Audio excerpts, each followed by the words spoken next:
चलिए तो शुरू करते हैं। लास्ट लेक्चर में जो हमने पढ़ा था, कुछ क्वेश्चन मैंने दिए थे, कुछ आपने सुने थे, ठीक है ना। कुछ हमने कही थी, कुछ तुमने सुनी थी। मैंने क्या कही थी, तुमने क्या सुनी थी, उसको देख लेते हैं। बोलो जल्दी से आंसर बताते चलो। सभी ने सॉल्व कर लिए होंगे, कुछ नालायक बच्चे जिनने बिल्कुल नहीं करा होगा।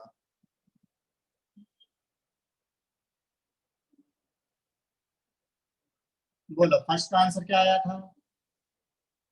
1 1। इसका आंसर है 1।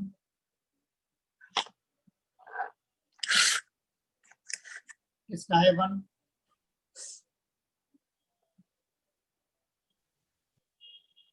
अरे रिप्लाई करोगे? सब अपनी वीडियो ऑन सर करो। सभी सर अपने इसके पहले भी हाँ। सर इसके पहले भी दिए थे आपने क्वेश्चंस। अच्छा, पहले भी हाँ दिए थे। सर, इसके पहले वाले। चलो पहले तो ये वाली स्क्रीन खुली है, तो पहले वाले कंप्लीट कर लें। सभी वीडियो ऑन कर लें अपने। पता तो है कौन 1 बोल रहा है, कौन 2 बोल रहा है। चलिए पहले वाले का आंसर 3। पहले वाले का 3, दूसरे वाले का 10, थर्ड नंबर का 44/3, fourth number 28, fifth 11, six 27, seven 11, 8 10, 9 7, 10। कोई गड़बड़ हो तो बता दीजिएगा। 4 ही हो रही ना। 3 4 1 2 राइट। 11 10 12 13। अच्छा 13 नंबर है ही नहीं, सीधा 14 पे आ गए। चलिए कोई बात नहीं, 14 पे आ गए तो CRI 3 27, नेक्स्ट 33, नेक्स्ट 24, नेक्स्ट 28।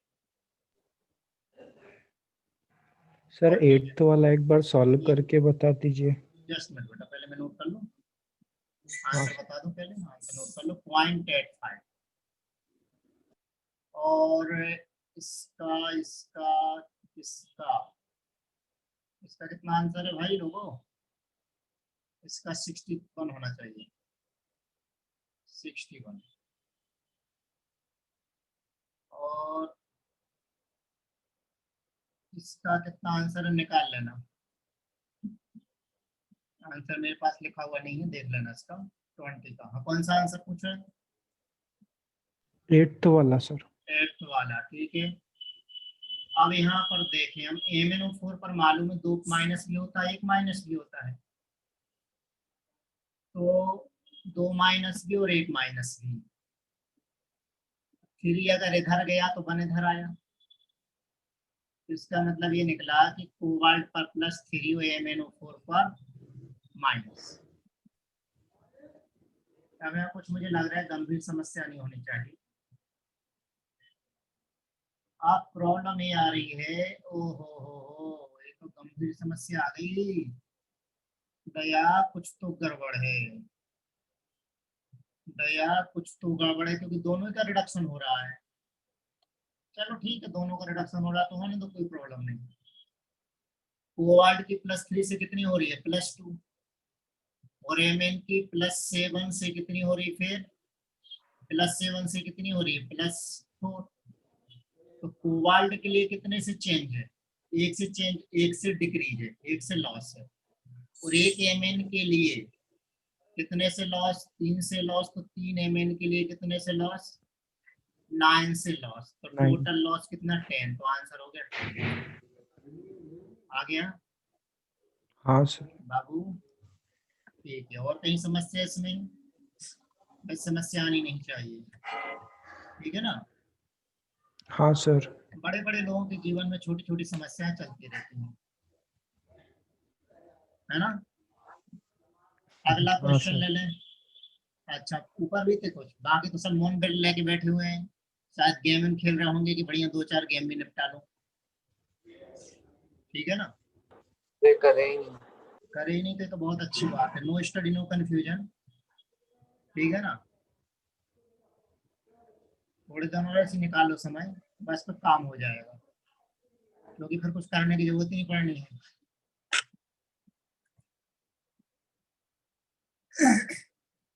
चलिए तो पहला वाला, पहले वाले में Cu3P2 Cu16 और किसी ने किया क्या? हाँ सर, 16 16 है। वेरी गुड, बहुत बढ़िया। इसका आंसर था ईशा का।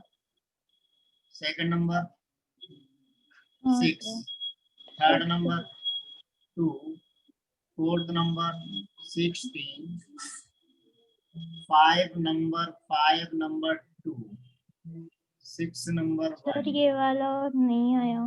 कौन सा वाला? सर ये फिफ्थ वाला फिफ्थ वाला नहीं आया।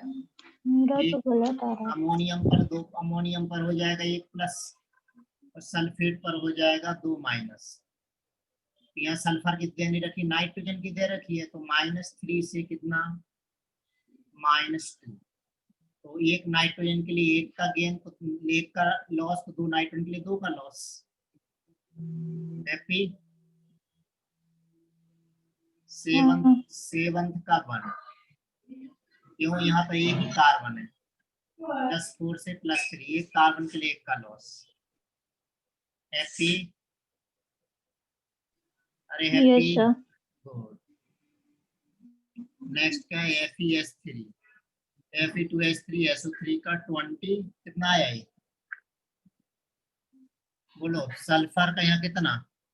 -2, यहाँ +6, तो ये हो जाएगा 24। इसका 16। अरे यार, अच्छा अच्छा अच्छा अच्छा, एक मिनट मैं नीचे ले रहा हूँ, नंबर इनसे नहीं चल रहा हूँ ना, गड़बड़ हो रही है। 8 नंबर का कितना आ रहा है भाई? 0.14। 9 नंबर का 15, 10 नंबर का 12, इसका 8, 12 का 2, इसका 16, इसका 8, 14 का, इसका 14 का 8। अब यहाँ कहाँ तक देख लेना? 16 तक देख लिए थे ना, 16 तक देख लिए थे। अब आ जाते हैं हम 17 पर। 17 में क्या दिया? H2SO4 से H2S का 8, 18 Cu2S से Cu+2 का 2, H2SO4 से SO2, H2SO4 से SO2 कितना? +6 से +4 यानी 2। यहाँ -2 से लेकर के +6 यानी 8। अब इधर आ जाए, Pb+2 से +4 यानी 2।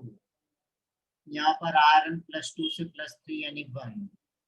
कार्बन +3 से +4 का 2, और यहाँ आयरन +3 से 0 यानी 3। ये आपके आंसर्स हो गए। उम्मीद है, उम्मीद ही नहीं यकीन है कि ऐसे ही पे आज फिर घर से जैसे क्लास पूरी होगी आप ऐसे ही रख दोगे, पढ़ने की जरूरत क्या है। रिप्लाई करें भाई, सभी के यहाँ रिप्लाई आना चाहिए। ठीक है, अब जो अब इसको आप क्रॉस टैली करना, इनको टैली करने के बाद फिर मुझे वापस से बताओगे। ठीक, अब एक बढ़िया बहुत शानदार एग्जाम्पल है, उस एग्जाम्पल को भी ले लेते हैं।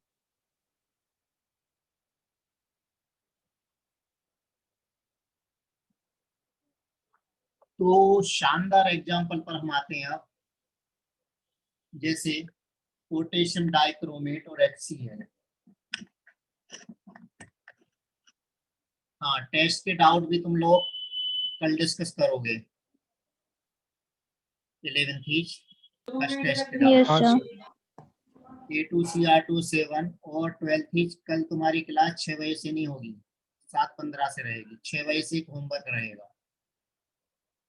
2CrCl3 + 2KCl + 3Cl2 + 7H2। अब यहाँ पर देखिए, यहाँ पर क्रोमियम के लिए एन फैक्टर कितना है, हमें एन फैक्टर निकालना है इसका और इसका। क्रोमियम की यहाँ +6 से कितनी हो रही है बच्चों, +3, तो इसका लिए एन फैक्टर कितना हो गया हमारा, 6 हो गया। Cl की यहाँ -1 है, Cl की -1 है, Cl की -1 है, 0। तो कंडीशन क्या है, दिल मांगे चेंज। दिल मांगे चेंज कहाँ पर है, यहाँ पर है। किसमें से, इसमें से। कितने से चेंज हो रही है, चेंज निकाले तो एन फैक्टर मालूम है, net change in oxidation number divide by stoichiometric coefficient. तो यहाँ प्रोडक्ट के 6 क्लोरीन है, तो 1 क्लोरीन की 0 माइनस क्या करना है हमें, 6 क्लोरीन वहां भी लेना है और 1 क्लोरीन की -1। स्टोइकोमेट्रिक कोएफिशिएंट है यहाँ पर 14, तो यहाँ पर कितना आ जाएगा, 6/14 यानी 3/7 एन फैक्टर हो गया किसका, HCl का हो गया। तो अगर मैं HCl का इक्विवेलेंट वेट निकालूं तो इक्विवेलेंट वेट क्या होता है, molar weight by n factor. Molar weight इसका है 36.5 HCl का, equivalent weight equivalent n factor 3/7, तो हो जाएगा 36.5 × 7 डिवाइडेड बाय 3। ये हमारा आंसर हो गया। लास्ट एग्जांपल है डिस्प्रोपोर्शनेशन रिएक्शन, उसको हम डिस्कस कर लेते हैं। डिस्प्रोपोर्शनेशन रिएक्शन,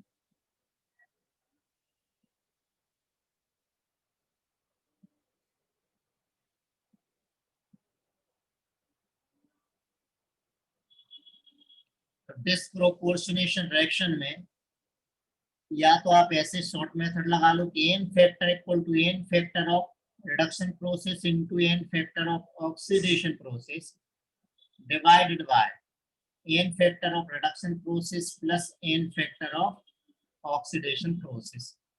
ऐसे कर लो या फिर दूसरे तरीके से कर लो। तो डिस्प्रोपोर्शनेशन में क्या क्या होता है, वही एटम ऑक्सीडाइज भी होता है, वही एटम रिड्यूस भी होता है। जिनके सेंटर फेस खा के बैठे हैं वो चुपचाप बाहर निकल जाएं, जो बिल्कुल भी रिप्लाई नहीं कर रहे हैं। Yes sir. Yes sir.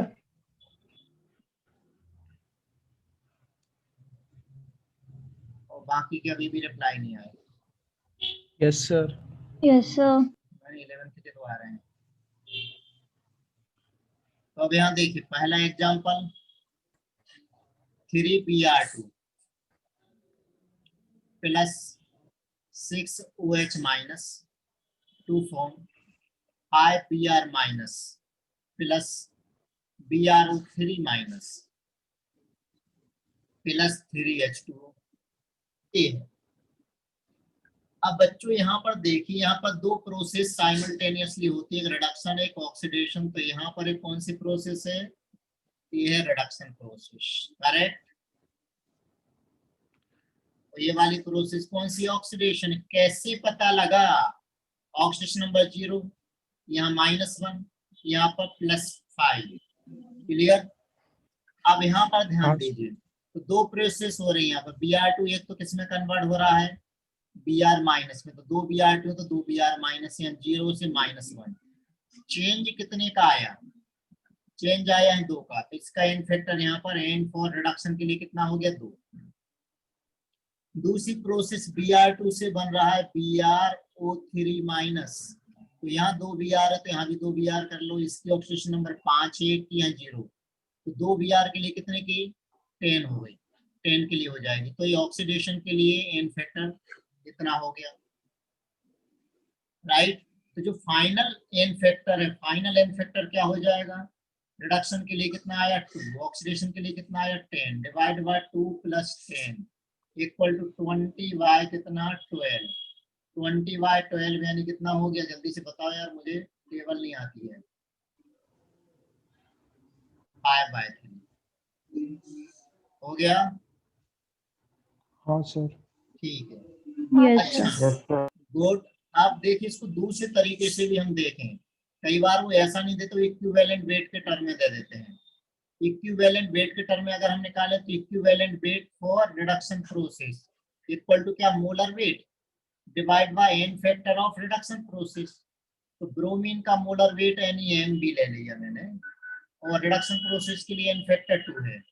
Equivalent weight for oxidation process equal to molar weight divide by n factor for oxidation process. तो मोलर वेट मैंने Mb ले लिया और n फैक्टर इसके लिए 10 हो गया। Right wrong? तो टोटल जो इक्विवेलेंट वेट होगा, नेट इक्विवेलेंट वेट होगा, net equivalent weight equal to क्या हो जाएगा, नेट इक्विवेलेंट वेट यानी नेट मोलर वेट, जो molar by final n factor, final n factor हो गया। राइट? तो ये कैसे आएगा, ये कैसे आएगा, तो हम क्या करेंगे, equivalent weight of reduction process plus equivalent weight of oxidation process. तो रिडक्शन प्रोसेस के लिए कितना है, Mb/2, ऑक्सीडेशन प्रोसेस के लिए कितना है, Mb/10। राइट? तो अगर हम यहाँ पर एलसीएम लेते हैं, एलसीएम लेते हैं तो देखिए Mb/Nf equal to Mb/2 plus Mb/10। तो Mb से Mb कैंसल हो गया, बचा कितना, 1/Nf इक्वल टू 1/2 प्लस 1/10। तो एलसीएम ले लीजिए यहाँ पर, तो 10 प्लस 2/2 इंटू 10, तो एन फैक्टर की वैल्यू यहाँ पर हो जाएगी 2 इंटू 10/12। ये आंसर आ गया। वापस से भाई ऐसे भी निकाल सकते, इसमें दो फायदे हैं, आप अलग अलग प्रोसेस का इक्विवेलेंट वेट भी निकाल सकते हैं। हैप्पी? आगे बढ़े। Yes sir. Yes sir.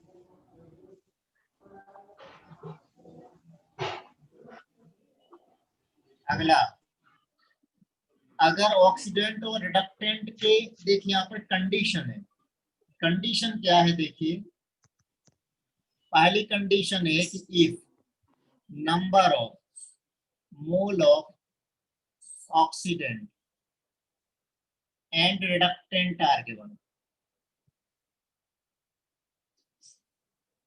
दोनों के अलग अलग मोल दे रखे हैं, तब क्या करना है, नहीं दे रखे तब क्या करना है, मतलब कितना पार्ट ऑक्सीडाइज हो रहा है, कितना रिड्यूस हो रहा है। जैसे हम ऊपर देखें, हमें मालूम है कि Br2 का 1 मोल यहाँ और 1 यहाँ पर, लेकिन अब 3 मोल है, तो हमें ये नहीं मालूम कितने मोल ऑक्सीडाइज हो रहे हैं, कितने मोल रिड्यूस हो रहे हैं। तो अगर ये दे रखा हो कितने मोल ऑक्सीडाइज हो रहे हैं, कितने मोल रिड्यूस हो रहे हैं, तो फिर हमें कैसे करना है। तो जैसे Br2 1 प्लस 5 Br2 से 10 Br minus plus 2 Br plus 5 ऐसा दिया हुआ है। अब इसका तो रिडक्शन हो रहा है, इस Br का, इस Br2, ये Br2 0 से +5 में गया, मतलब इसका ऑक्सीडेशन हो रहा है, तो ये हो जाएगा रिड्यूसिंग एजेंट, ये हो जाएगा फिर ऑक्सीडाइजिंग एजेंट। राइट? क्योंकि यहाँ टोटल 10 है और 10 वाले यहाँ पर है, तो ये वाला तो यहीं जा रहा है और ये वाला कहाँ जा रहा है, यहाँ आ रहा है। ये बात आपको समझ में आ गई होगी। अब इसमें देखिए, तो इसके लिए एन फैक्टर हम निकाल चुके हैं, एन फैक्टर कितना है, 10 है, और इसके लिए एन फैक्टर कितना है, इसके लिए एन फैक्टर कितना है, निकालो भाई। 10, जो इसके लिए हमने एन फैक्टर निकाला है, बस कुछ नहीं करना, 10 बस 10 बस 10 बस डिवाइड बाय स्टोइकोमेट्रिक कोएफिशिएंट, इसका निकालें 10 बस, इसका निकालें 10 डिवाइड बाय स्टोइकोमेट्रिक कोएफिशिएंट बस।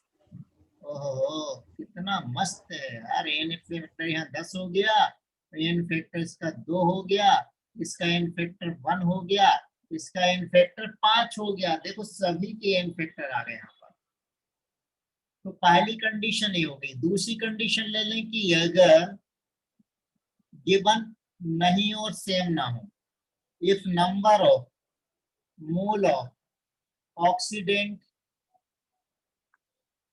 and reductant are not given separately, are not given separately, तो फिर क्या करना है, फिर क्या करना है, तो देखिए फिर वैसे ही करना है जैसे अभी अभी फर्स्ट एग्जाम्पल में आज हमने किया था। तो निकाला था ना, इसका एन फैक्टर कितना आया था, 5/3, हाँ ना। तो इसका एन फैक्टर, yes sir, इसका एन फैक्टर आया था 5/3, इसका एन फैक्टर 1, इसका एन फैक्टर 5। तो जैसे हमने पहले किया था फिर आपको वैसे करना, ठीक है। yes sir, अगले एग्जाम्पल पे आ जाएं। अभी समझ में तो आ गया ना ये कैसे करना है। हाँ sir, H2O2 के लिए देखिए, H2O2 के लिए, H2O2 इसके लिए अगर यहाँ पर सेपरेशन ना हो, इफ सेपरेशन, तो फिर क्या करना, नहीं हो तो फिर क्या करना है, if there is separation in mole of oxidant and reductant,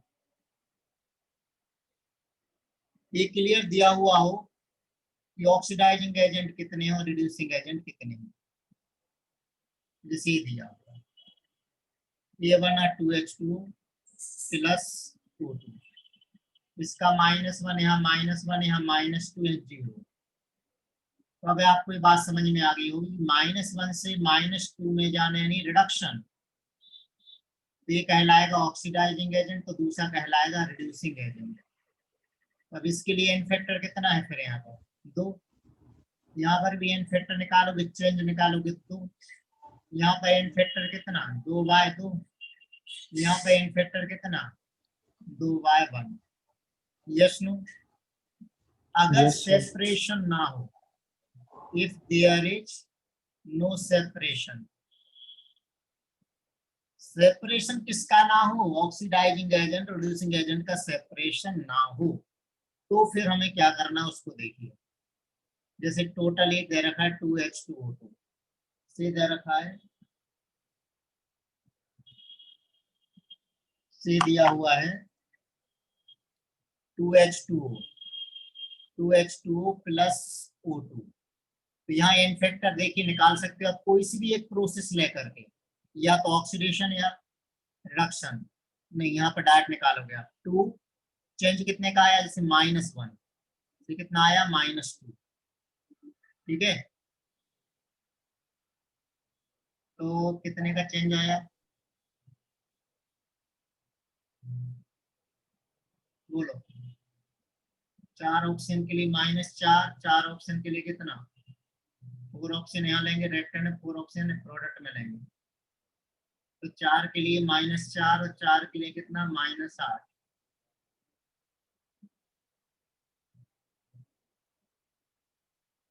कितना आ जाएगा, 2 ही आने वाला है। 8 -4/n स्टोइकोमेट्रिक कोएफिशिएंट 2 ही आएगा, तो एन फैक्टर हमेशा फिर 2 ही रहेगा। इतनी बात क्लियर हो गई। तो यहाँ पर आपका ये एन फैक्टर वाला पोर्शन कंप्लीट हो गया है। अब मुझे इसे बताइए कि कहाँ प्रॉब्लम है, कौन सा क्वेश्चन आपको समझ में नहीं आया, तो वो मैं डिस्कस कर लेता हूँ। बताएं, इशू कोई डाउट, सिर्फ टाइट्रेशन बचा हुआ है, वो टाइट्रेशन मूल कंसेप्ट की बात पढ़ेंगे, न्यूमेरिकल पोर्शन है उसमें, क्योंकि अभी हमने मोलरिटी नहीं पढ़ी है, इसलिए प्रॉपर समझ में नहीं आएगी। तो किसी को इसमें कोई डाउट हो तो बताएं, नहीं हो तो फिर मैं अपने डाउट क्लियर कर लूं, क्योंकि मेरे काफी ज्यादा डाउट इकट्ठे हो रहे हैं। जो भाई न्यूटन्स लॉ हमने पढ़ा था, क्रिया की एक प्रतिक्रिया होती है, एक्शन है तो रिएक्शन भी है। आप डाउट मेरे से पूछोगे तो मैं तुमसे पूछूंगा, तुम मुझे सुनाओ मैं तुम्हें सुनाऊंगा, कुल मिलाकर के हम एक दूसरे से डाउट पूछते रहा करेंगे, हाँ ना। रिप्लाई नहीं आ रहा है किसी का? Yes, sir. Yes, sir. तो इसमें देखिए, कुछ रिएक्शन आपको पता होनी चाहिए, बहुत इंपॉर्टेंट रिएक्शन, ठीक है ना। इन रिएक्शन को आप चाहे तो आप याद रख लें, ठीक। लो यहाँ देखिए, पहली रिएक्शन है Mohr salt, FeSO4 dot NH4 whole twice SO4 dot 6H2O। तो मोहर सॉल्ट में क्या होता है, सिर्फ FeSO4 इसमें कन्वर्ट होता है, Fe+3 में कन्वर्ट होता है, बाकी में कोई चेंज नहीं आता है। तो यहाँ पर Fe+2 Fe+3 में कन्वर्ट होता है, तो यहाँ पर एन फैक्टर कितना है, 1। पहली रिएक्शन MnO4 की तो हमने देख ली थी, डाइक्रोमेट की भी देख ली थी, ऑक्जेलेट की भी देख ली थी। एक है ब्लीचिंग पाउडर CaCaOCl2, इसे हम कहते, हाँ पहला वाले का नाम क्या है, मोहर सॉल्ट, ठीक है। इसको शॉर्ट में लिखते हैं फेरस अमोनियम सल्फेट यानी FeS। CaOCl2 यानी ब्लीचिंग पाउडर। 10 मिनट का लेक्चर बचा है, 10 मिनट का लास्ट लेक्चर है, 11th ही, आज के लिए बस एक ही लेक्चर है। कल हम सिर्फ डाउट डिस्कस करेंगे, पेपर के डाउट डिस्कस करेंगे 6 बजे से, Yes, sir. और इसके रेडॉक्स के थ्योरी वाले डाउट। तो ये रिएक्शन में ये होता है CaOH whole twice plus I2 plus 2KCl। तो अब यहाँ पर आप इन फैक्टर निकालेंगे, निकाल लेना, तो इन फैक्टर यहाँ पर 2 आ जाएगा। कैसे 2 आएगा, निकाल सकते हैं ना। यहाँ पर 2 Cl, एक Cl पर -1, एक Cl पर +1 है,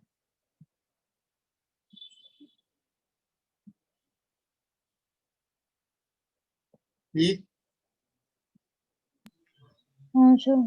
थर्ड नंबर की हाँ बहुत सर। ही इंपॉर्टेंट रिएक्शन ये वाली, हर जगह यूज में आती है, I2 प्लस 2Na2S2O3, इसे हम कहते हैं हाइपो, सोडियम थायोसल्फेट, या इसी का नेम क्या है, सोडियम थायोसल्फेट।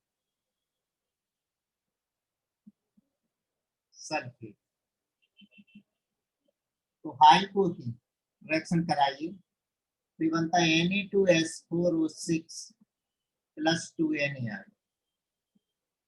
तो यहाँ पर एन फैक्टर निकालोगे तो डेफिनेटली 1 आ जाएगा। कैसे, इसकी यहाँ +2, इसकी यहाँ +2.5, तो एन फैक्टर बिल्कुल 1 आ जाएगा। यहाँ भी कोई समस्या नहीं आनी चाहिए, ठीक। आना, हाँ सर। ठीक है sir. ठीक है, अब ठीक ही होगा, अब क्या कर सकते हैं, जो भी होगा वो ठीक ही होगा। अब छोटे मोटे हम क्वेश्चन लेने वाले हैं, ज्यादा बड़े बड़े क्वेश्चन तो देखो अपन डिस्कस करते नहीं है, कभी करते हैं क्या, कभी नहीं करते हैं। क्वेश्चन जैसे पूछा गया है, FeS2 से बना Fe2O3 प्लस SO2। अब आपको फाइंड करना है, find equivalent weight of FeS2, बताइए। और अगर याद हो तो मैंने आपको बताया था कि FeS2 में जो सल्फर है उसकी -1 स्टेट होती है। सॉल्व करिए।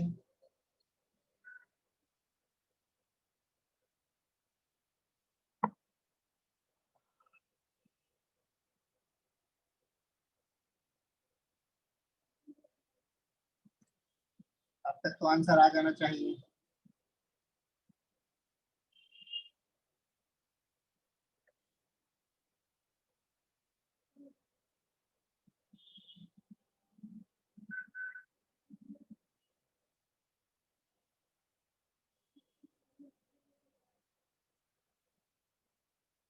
नहीं आया क्या? देखिए FeS2 से बना Fe2O3 प्लस SO2, या एक सल्फर की -1 तो आयरन की यहाँ +2, यहाँ आयरन की +3 या सल्फर की +4।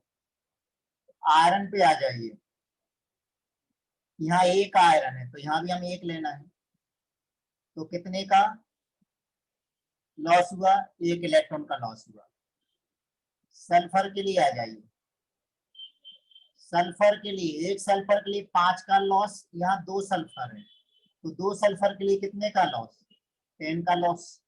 तो नेट लॉस कितना आया? Net loss equal to 11। तो यही क्या है हमारा एन फैक्टर। तो इक्विवेलेंट वेट क्या होता है? Equivalent weight equal to molar weight by n factor. Molar weight कुछ भी ले लो, एम भी ले लिया, एन फैक्टर 11, यही हमारा आंसर है। Yes no? Yes sir. Yes sir. आगे बढ़े। यस। ठीक है, दो बहुत छोटे छोटे क्वेश्चन है। ठीक, क्वेश्चन है, अगला क्वेश्चन है A2Cr2O7 plus 14HCl to form 2KCl plus 2CrCl3 plus 3Cl2 plus H2O, जितनी हो जाए 7H2। Find equivalent weight of HCl, बताइए।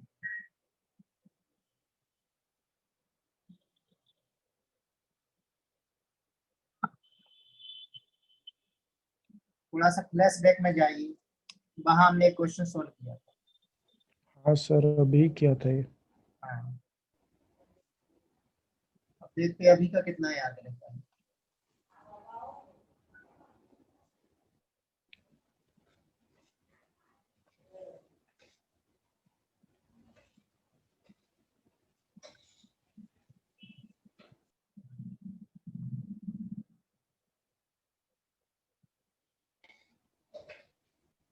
Seven MB/3। एन फैक्टर यहाँ कितना आया था? 6/14 3/7। आया था, 3/7। Equivalent weight equal to molar weight by n factor. तो मोलर वेट एन फैक्टर कितना है? 3/7। ये आंसर याद आ गया? कोई दिक्कत नहीं? कुछ बोलिए। No no sir. कोई दिक्कत नहीं। दिक्कतें लाइफ में रहती हैं तो क्या है ना, अपन अलर्ट रहते हैं, ठीक है ना। तो थोड़ा सा अलर्ट हो जाते हैं। फिर से एक छोटा सा क्वेश्चन ले लेते हैं। क्वेश्चन है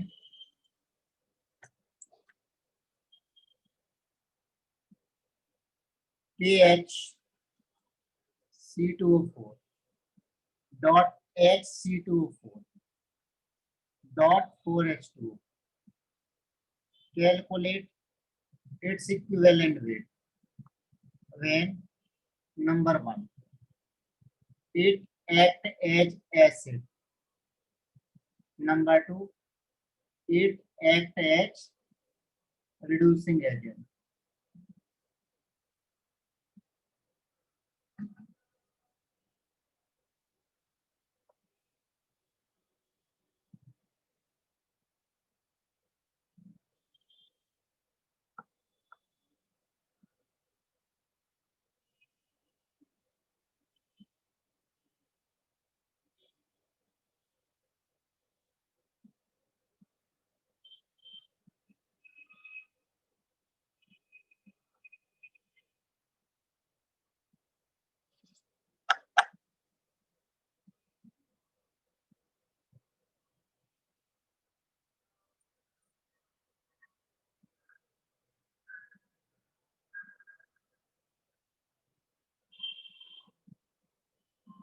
जल्दी करें, 1 मिनट बचा है। एक्ट एज एसिड, एसिड की तरह बिहेव करेगा तो हमें देखना है डिस्प्लेस्ड कितने हाइड्रोजन हो सकते हैं। एक यहाँ पर, एक यहाँ पर, 2 हाइड्रोजन डिस्प्लेस हो सकते हैं, तो यह एंड फैक्टर हो जाएगा 2। Equivalent weight equal to molar weight by 2। जब ये रिड्यूसिंग एजेंट की तरह बिहेव करेगा तो ये कन्वर्ट हो जाएगा किसमें, एक मिनट, यहाँ H2C2O4 होना चाहिए, तो N factor 3, H2C2O4 dot 4H2, तो ये CO2 कन्वर्ट हो जाएंगे किसमें, C2O4 कन्वर्ट हो जाएंगे किसमें, CO2 में। तो अब यहाँ पर +3 और यहाँ पर +4 है, तो एक कार्बन के लिए एक का चेंज, 4 कार्बन के लिए 4 का चेंज, तो यहाँ पर एन फैक्टर 4 हो जाएगा। इक्विवेलेंट वेट इक्वल टू हो गया मोलर वेट बाय 4, राइट। तो ये Yes, आपका sir. कंप्लीट हो गया है, ठीक। और कल अपन डाउट डिस्कस करेंगे, उसके बाद न्यू चैप्टर। तो आज इस लेक्चर को ही रोकते हैं, 12th की क्लास रिपीट करेंगे।